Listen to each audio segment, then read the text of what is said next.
वचन दिले तू मला. मालिकेचा आजचा 24 एप्रिलचा धमाकेदार भाग. शौर्यला कोणत्याही परिस्थितीत केसमध्ये ऊर्जाची मदत करायची असते, म्हणून आता तो भयंकर त्रास सहन करून ठणठणीत बरा होतो आणि डायरेक्ट ऊर्जाच्या समोर जाऊन तिला लग्नाचीच मागणी घालतो. त्यावेळेस पूर्वाने सुद्धा काही गोष्टी क्लिअर केल्यात शौर्याकडून, पण लग्नासाठी नकार घंटा वाजवणारी ऊर्जा तिला शौर्य एका अशा ठिकाणी घेऊन जातो की जिथे ती जागा त्यांच्या प्रेमाची साक्षीदार आहे.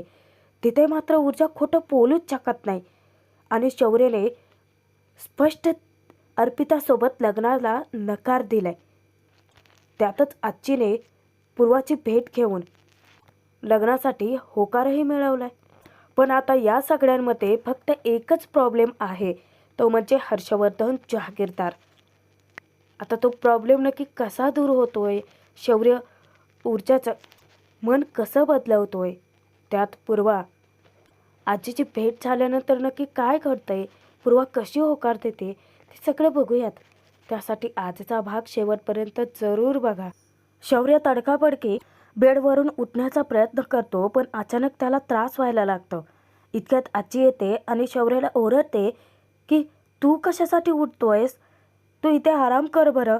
तेव्हा शौर्य सांगतो की आजी, मला जावं लागणार आहे कारण ऊर्जाला माझी गरज आहे. अगं आजी, हेअरिंगची डेट आली आहे. तेव्हा आजी विचारते की पद्माच्या केसची. तेव्हा शौर्य सांगतो की हो. आजी त्याला समजावते की अरे पण केसपर्यंत तू सुखरूप बरा होशील ना.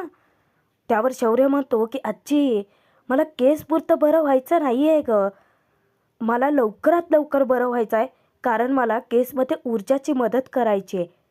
तेव्हा आजी म्हणते की अरे पण ते काम तर तीही करत असेल ना. तेव्हा शौर्य म्हणतो की आजी, मनस्थिती नसेलच तर ते काय काम करणार आहे. हे बघ, आता मला वाटतं की सध्या तिच्या मनात अर्पिताबद्दल विचार चालू असेल. आजी, मला अगं ऊर्जाला सांगायचं आहे की अर्पिताबद्दल माझ्या मनात तसं काहीही नाही आहे आणि मला त्यासाठी घराबाहेर पडावं लागेल की नाही. आता तूच मला सांग की रूममध्ये या बंद खोलीत बसून काय होणार आहे. आजी, मला लवकरात लवकर बरं व्हायचं आहे, मला फिट व्हायचं आहे. इतक्यात विजया डॉक्टरांना घेऊन येते. होणार होणार, माझा शौर्य लवकर बरा होणार. तेव्हा डॉक्टर भागवत विचारतात की कसा आहे शौर्य. शौर्य त्यांना म्हणतो, डॉक्टर अंकल, प्लीज मला लवकरात लवकर बरं करा. त्यावर ते हसतात आणि म्हणतात की अरे, हा मुलगा इतक्या वर्षात जरासुद्धा बदललेला नाही आहे. शौर्य, अरे बाळा, तुला काय साधासुद्धा ताप आलेला नाही आहे, गोळी लागली आहे तुला. तेव्हा शौर्य म्हणतो की पण डॉक्टर, अहो गोळी तर काढली आहे की नाही. डॉक्टर भागवत सांगतात की शौर्य, हे बघ, आपल्याला हळूहळू आता व्यायाम करावा लागेल. त्यावर विजया विचारते की व्यायाम, त्रास तर होणार नाही आहे ना त्याला. तेव्हा डॉक्टर भागवत सांगतात की होणार, थोडा तरी त्रास होईल त्याला, पण शौर्य हे बघ, शरीराच्या फ्लेक्झिबिलिटीसाठी आपल्याला ते करावं लागणार आहे. विजया घाबरत विचारते की शौर्य, बाळा जमेल ना तुला. तेव्हा भागवत हसत म्हणतात की झालं, पेशंटच्या आयासमोर असल्या की हे असंच होणार. शौर्य डॉक्टरांना विचारतो की मला सांगा, मी किती दिवसात बरा होऊ शकतो. तेव्हा डॉक्टर म्हणतात की हे बघ, जर तू तुझी विल पॉवर स्ट्रॉंग केली तर तू लवकरात लवकर बरा होशील, पण तू तुझ्या आईसारखी काळजी करत राहिला ना, मग बाबा 6 महिने तरी लागतीलच. त्यावर आजी म्हणते की डॉक्टर, त्याच्या विल पॉवरची तुम्ही ना काळजीच करू नका. अहो, कारण त्याला स्वतःलाच बरं व्हायची इतकी इच्छा आहे, तर मग तो लवकरच बरा होईल ना.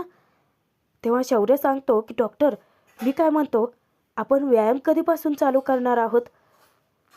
डॉक्टर सांगतात की उद्यापासून करूयात. शौर्य म्हणतो की नाही नाही, मी तर म्हणतो आजपासून, आत्तापासूनच करा. हा डायरेक्ट घोड्यावरच बसलाय.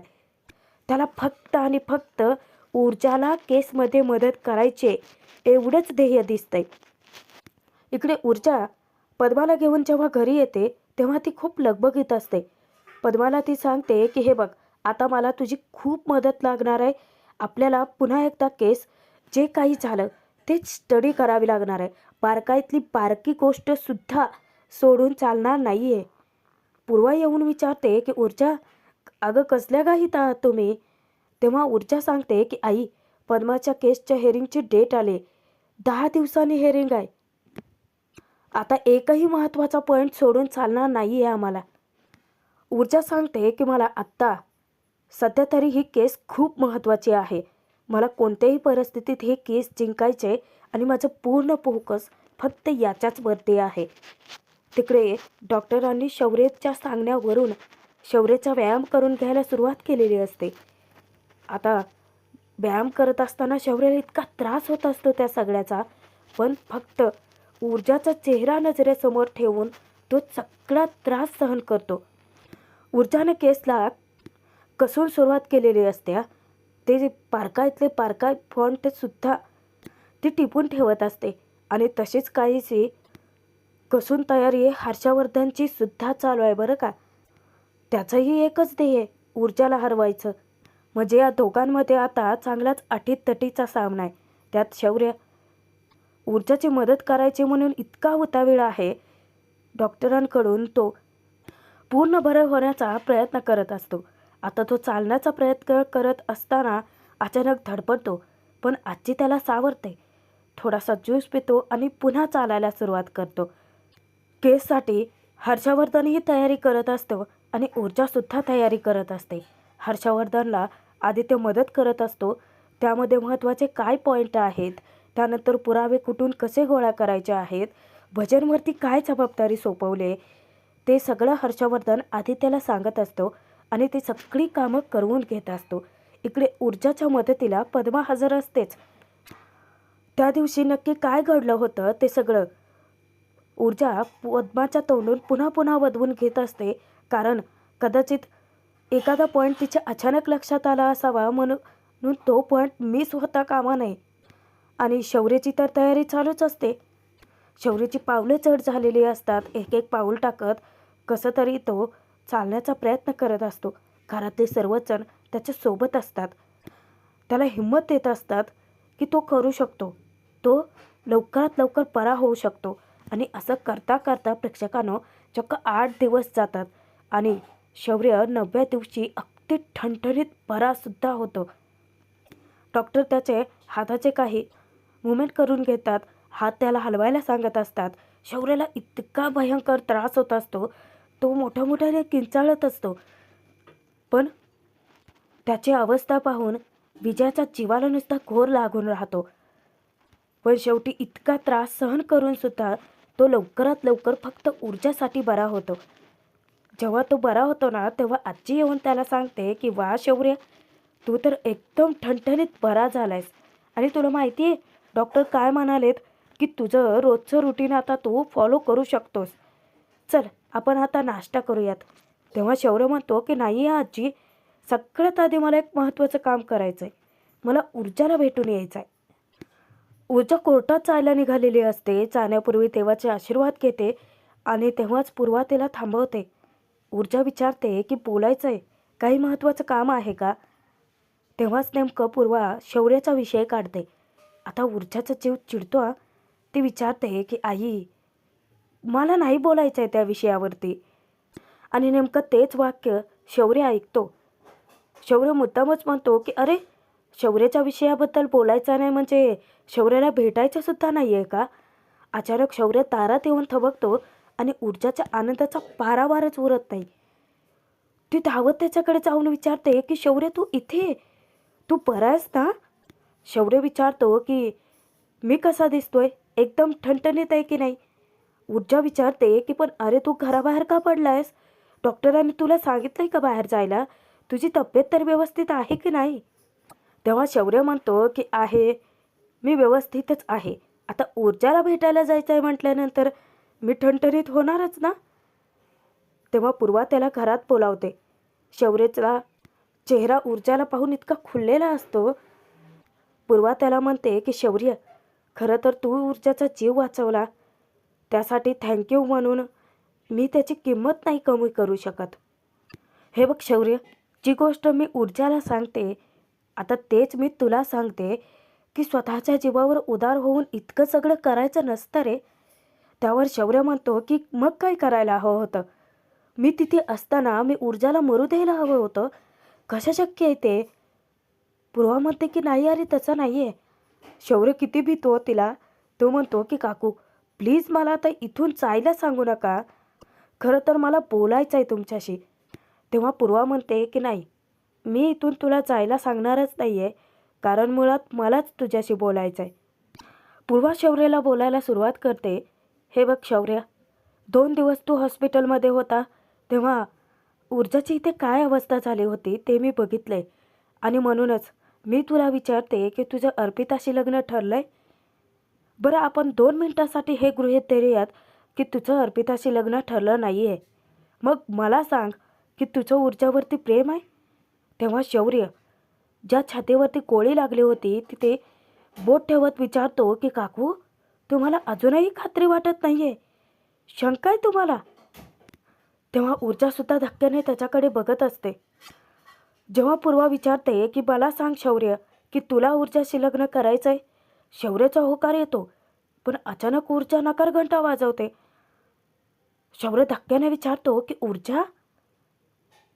त्यावर पूर्वा त्याला थांबवते की 1 मिनिट शौर्य, मला आता जरा ऊर्जाशी बोलू देत. ऊर्जा मला सांग तू माझा विचार करतेस का. तेव्हा ऊर्जा म्हणते की नाही आई, असं अजिबात नाही आहे.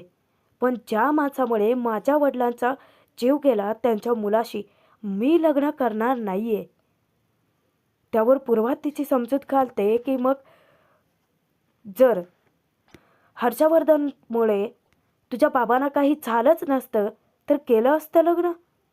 आता ऊर्जाच्या तोंडून शब्दच फुटत नाही, मूग पिळून गप्प उभी असते.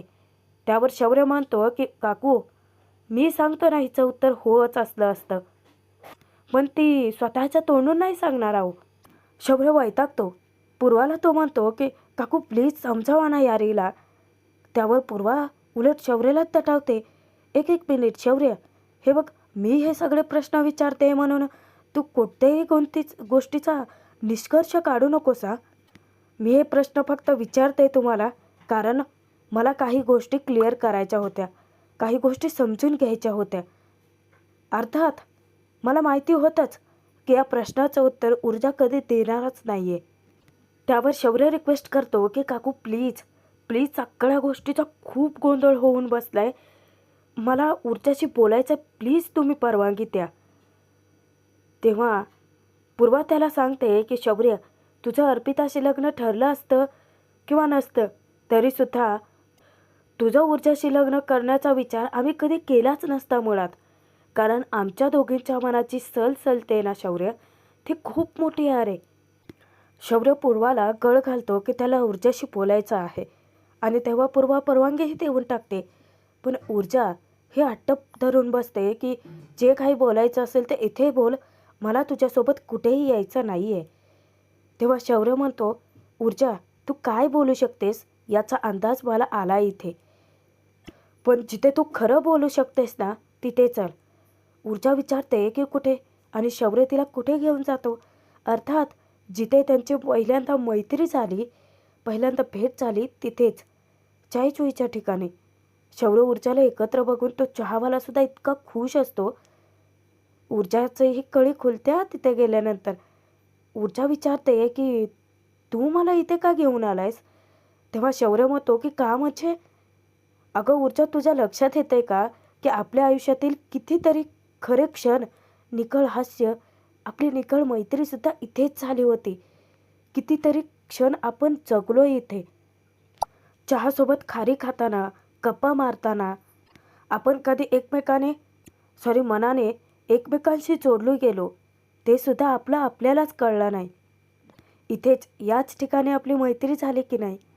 आणि याच ठिकाणी मी तुला पहिल्यांदा प्रपोज केलं होतं. ऊर्जाला तो क्षणसुद्धा आठवतो की शौर्य अचानक आय लव्ह यू म्हणाला होता. तेव्हा शौर्य मुद्दामच म्हणतो की ज्या प्रश्नाचे उत्तरं तू घरी दिली नव्हतीस ना, मला खात्री आहे की त्या प्रश्नाचे उत्तर तू इथे खरी देशील. आणि तो चहावाल्याला सांगतो ए चायचुई चल 2 चहा घेऊन ये आमच्यासाठी आणि स्पेशल खारीसुद्धा.